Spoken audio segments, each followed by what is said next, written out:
Ngaji itu kan bahasa Jawa ya, ngasah jiwa, artinya mengasah jiwa kita. Ngaji kudu kenyang, kalau kagak kenyang ntar bawahnya marah-marah mulu kita. Kadang orang yang ngaji aja tuh masih suka marah-marah, apalagi kagak ngaji. Makanya ngaji itu kita niatin buat apa? Buat menata hati kita. Kalau hati kita udah bener, udah tertata, insya Allah ilmu cepat masuk tuh. Assalamualaikum warahmatullahi wabarakatuh. Kembali lagi dengan saya di sini dalam channel Aku Ngaji Maka Aku Ada. Jadi kali ini saya tidak ingin podcast ya karena emang gak ada lawan bicaranya gitu. Dan juga saya tidak ingin ngaji ya karena emang lagi tawakufan, lagi penutupan pengajian di Jakarta gitu. Jadi pengajian tutup semuanya gitu, ke penutupan gitu. Nanti mulai lagi pengajian mungkin setelah Syawal mungkin baru mulai ngaji lagi. Jadi di sini saya ingin berbicara sedikit mengenai hal yang lagi tren, yang lagi booming gitu kan. Yang lagi booming ini ya. Sebenarnya sih ya nggak terlalu ngetren amat sih, nggak terlalu booming banget gitu, hal yang biasa gini kan, istilah kata gitu ya. Jadi ada seorang pendakwah, penceramah gitu kan, yang baru-baru ini berceramah di dalam suatu gereja, dan entah saya nggak tahu itu di gerejanya di mana tepatnya gitu kan ya. Jadi setelah beliau ceramah itu langsung mendapatkan hujatan dari para masyarakat gitu. Ada hujatan positif lah, ada hujatan yang negatif juga ada. Bahkan dari hujatan-hujatan negatif itu muncul berbagai macam ya hujatan-hujatan yang gak etis lah, istilah kata mengatakan wah ini auto murtad ini loh gitu kan, auto kafir loh gitu kan.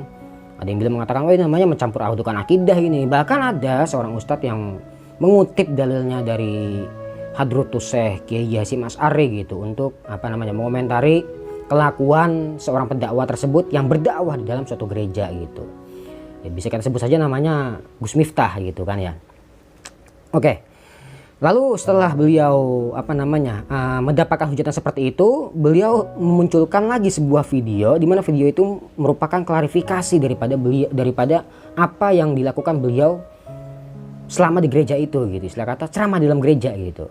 Jadi di situ beliau menjelaskan tentang pendapat-pendapat dari para ulama-ulama ahli fikih ya, yang mengatakan bahwasanya boleh nggak sih kita ceramah ya, masuk mungkin atau sholat gitu di dalam tempat peribadatan agama lain gitu, seperti di gereja gitu kan, wihara mungkin begitu, atau di mana gitu, di kanisah gitu kan semisal, atau tempat peribadatan orang Yahudi gitu semisal gitu ya. Jadi di situ beliau memunculkan suatu pembacaan kitab yang mana kitab itu disinyalir bahwasanya namanya judulnya kitabnya Al-Mausu'ah, kitab Mausu'ah ya.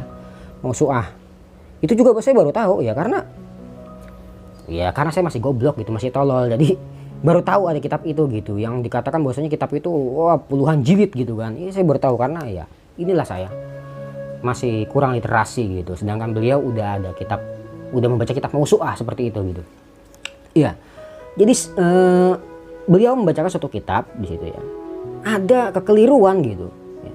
Dan kekeliruan ini menjadi booming lagi gitu, jadi ngetren lagi di kalangan para santri gitu kan ya. Oke lah kalau kemarin masih tahapnya umum gitu kan, masuk gereja orang-orang masyarakat masih bisa ngomong tuh, komentarin wah ini kafir gitu kan, wah auto murtad ini gitu kan. Tapi ketika beliau keliru dalam membaca kitab ini, mulai yang berbicara para santri ini yang tiba-tiba muncul di beranda YouTube berbagai macam santri gitu, yang ahli nahu, ahli sorob, balaghah, mantek dan sebagainya macam gitu kan. Oke. Jadi di dalam kitab Mausu'ah diterangkan seperti ini lapasnya ya. Yaro al-hanafiyatu annahu yukrohu lil muslimi dukhulul bi'ati wal kanisati gitu kan. Tapi waktu itu Gus Miftah membacanya Yaro al-hanafiyatu annahu yukrohu lil muslimi dukhulil bi'ati wal kanisati gitu. Sebenarnya cuma di sini doang, cuma di dukhul doang gitu, dibaca dukhul apa dukhuli gitu, atau dukhula gitu kan.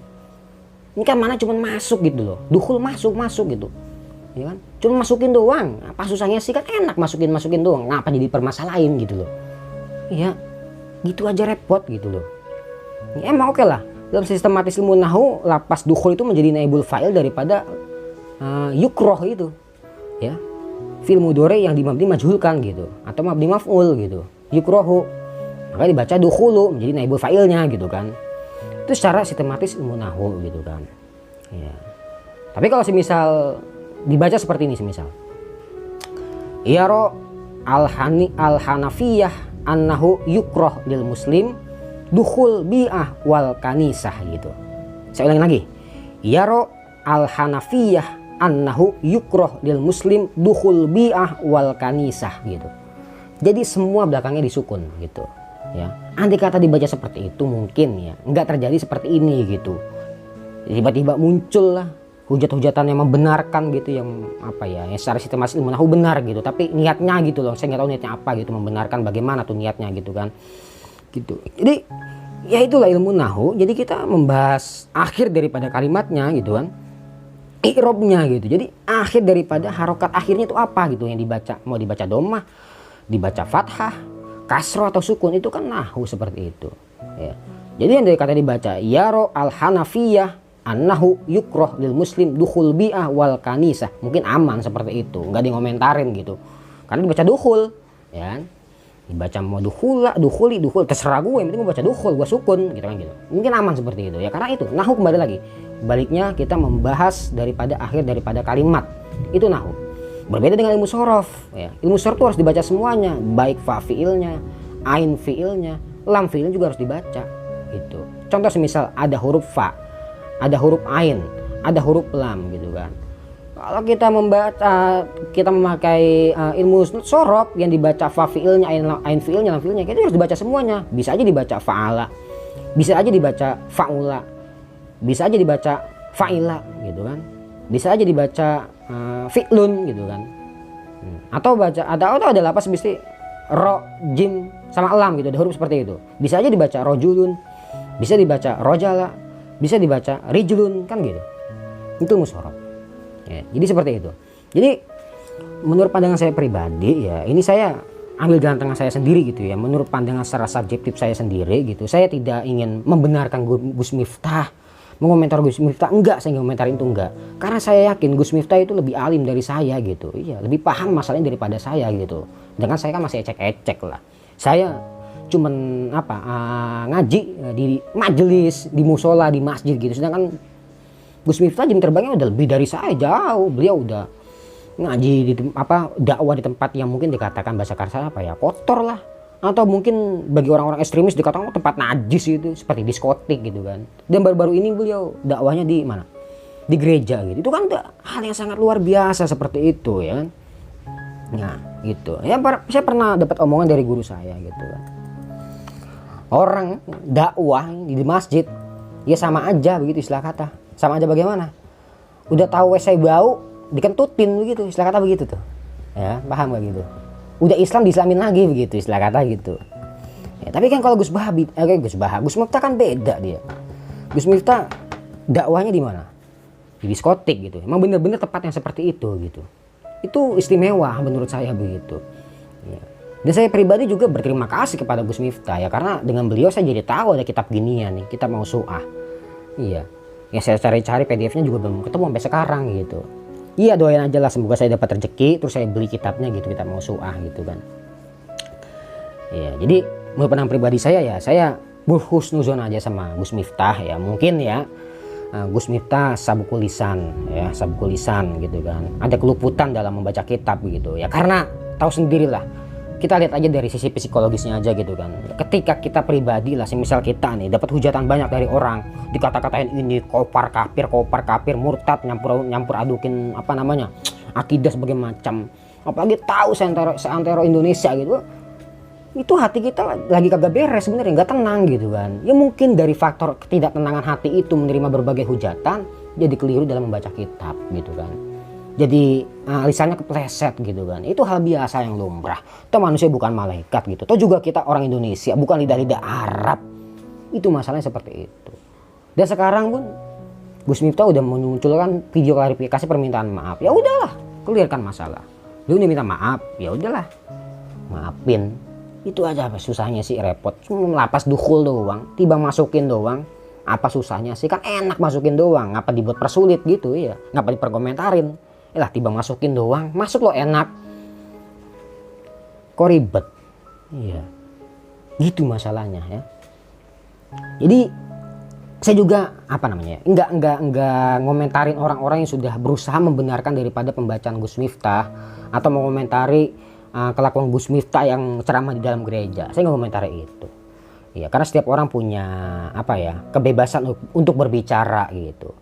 Ya, baik saya, para penonton, orang-orang di luar sana, bebas kita berbicara. Tapi satu yang perlu diingat, ketika kita sudah bebas berbicara, ya, saya nggak menjamin Anda bisa bebas setelah Anda berbicara. Tuh. Ya. Jadi ya cobalah kita apa namanya bermedsos dengan cara yang bijak gitu, istilah kata gitu. Iya, kita ketik ya dengan cara yang baik-baik, kita isi yang baik-baik ketika kita, ya karena apa? Ya baik lagi, ya, nanti tangan kita, kaki kita itu akan berbicara, mulut kita ditutup gitu kan. Apa yang udah kita ketik, apa yang udah kita komentarin gitu. Apa kita menghujat atau bagaimana? Itu kan berbicara semuanya di hari akhir gitu kan. Baca surat Yasin. Mungkin seperti itu. Iya. Jadi nggak perlu dipermasalahkan lagi lah. Ya istilah kata ya, ambil positifnya aja lah. Beliau sebagai orang Islam bisa loh sampai ke gereja ceramah seperti itu. Lah kita ini masih bagaimana gitu loh. Ya, harusnya bangga dong ada orang Islam. Wih, masuk gereja, dia mencoba mencoba menyebarkan paham yang rahmatan lil alamin ke dalam gereja gitu kan, semisal gitu. Ini loh mengenalkan Islam itu seperti ini gitu loh. Iya.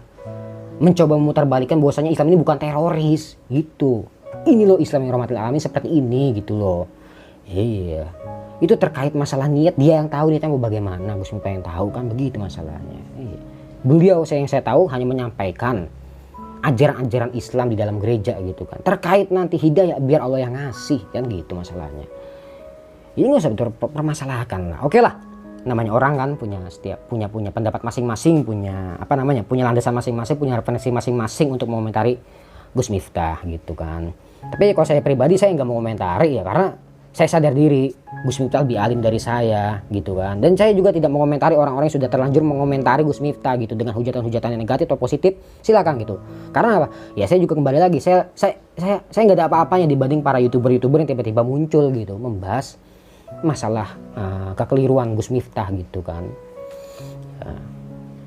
Bagi saya sih ini ya hal yang biasa seperti ini gitu kan ya, karena ya namanya kita kan jarang muncul di medsos ya, masih aman gitu kan ya. Cobalah kita pikir bagaimana suatu saat ketika kita udah tenar di medsos gitu, kita dibuka aibnya sama Allah kan repot.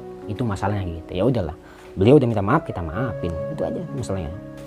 Gak usah diperpanjang lagi. Iya. Nah, secara pribadi emang saya ngefans sama Gus Baha gitu. Bukan saya membela Gus Baha, tidak gitu.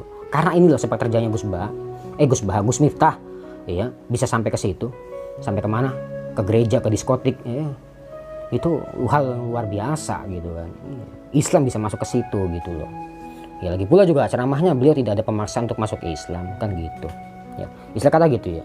Jadi itu aja. Mungkin kalau misal ada kata-kata saya yang kurang bagus, yang kurang berkenan, kurang masuk di hati gitu kan, iya mohon dimaafkan sebesar-besarnya gitu kan. Kalau memang ada ucapan saya dari pembacaan kitab saya tadi ada yang keliru, ya tolong mohon dibenarkan ya. Saya menerima semua masukan, silakan aja diketik di kolom komentar ini di bawah gitu, nggak apa-apa, silakan, saya menerima semuanya begitu. Kalaupun memang ada benarnya, semata-mata bukan dari saya datangnya, tapi dari Allah Subhanahu Wa Taala. Mungkin cukup sampai di sini saja, saya mohon maaf karena ada sedikit video saya ini yang mungkin gak penting-penting amat gitu ya. Maaf juga udah ngabisin kuota para penonton gitu ya. Mungkin cukup sampai di sini saja. Wallahul muwaffiq ila aqwamit thoriq. Assalamualaikum warahmatullahi wabarakatuh.